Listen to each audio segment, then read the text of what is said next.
Kahit nga si Coach Tim na ang head coach ng Gilas Pilipinas ay hindi pa rin niya makuha yung mga tamang pyesa o mga tamang players na gagamitin niya para nga ito sa Asian Games.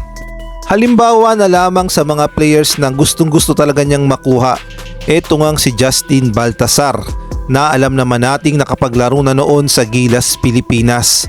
At sa kapanahunan nga yan ni Coach Tab Baldwin, sila nga yung mga collegiate players na binuo ni Coach Tab Baldwin upang gamitin noon sa Gilas Pilipinas.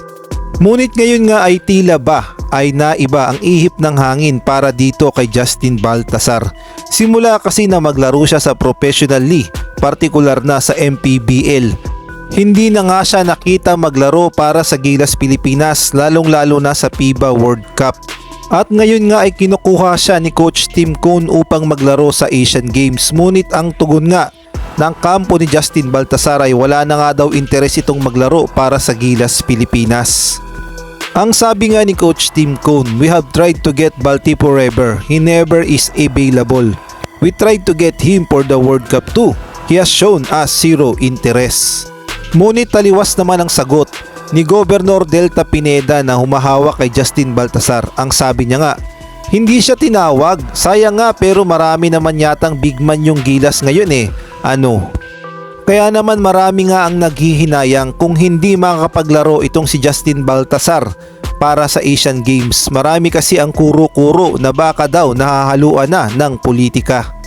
Samantalang ang isa pa nga sa mga gustong-gusto talagang makuha ni Coach Tim Cone na player para sa Asian Games, eto ngang si Mikey Williams na masasabi nating legit point guard talaga ito ng talk and text dahil napakaganda talaga ng tira nito pagdating sa labas. Kaya naman kailangan talaga ito ni Coach Tim Cone para sa Asian Games.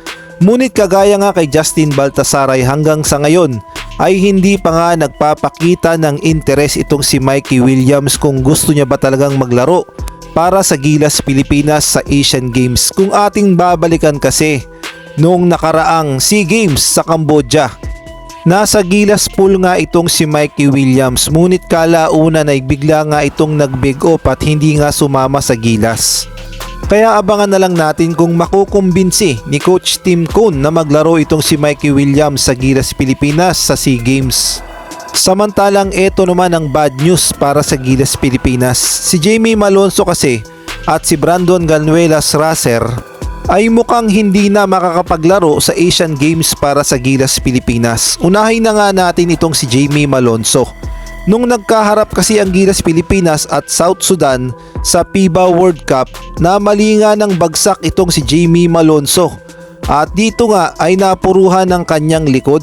Kaya naman kung ating mapapansin, nung laban ng China versus Gilas ay hindi nga naglaro itong si Jamie Malonzo. Kaya naman ayon sa mga report ay mukhang hindi na nga makakapaglaro itong si Jamie Malonzo sa Asian Games at ipapahinga ang kanyang likod. Samantalang si Brandon Ganuelas Racer naman ay meron pa ring iniindang injury sa kanyang tuhod. Hindi pa nga magaling ang tuhod ni Brandon Ganuelas Racer. Kaya naman hindi rin siya makakapaglaro para sa Asian Games. At kung kayo naman ang tatanungin, sino kaya ang magandang pamalit dito kay Jamie Malonzo at Brandon Ganuelas Racer para sa Asian Games? Maaari kayong mag-comment dyan sa baba. Sa ibang balita naman, eto ngang si Terence Romeo ay sinisigaw ng mga Gilas fans na one last dance pa daw para sa Asian Games. Total hindi pa naman daw matanda itong si Terence Romeo at SMC na raw humahawak, kaya naman dapat daw ay paglaruin na itong si Terence Romeo para sa Asian Games. Kung kayo naman ang tatanungin, ano sa tingin nyo? Kaya pa bang makipagsabayan ni Terence Romeo para sa Asian Games? Maaari kayong mag-comment sa baba.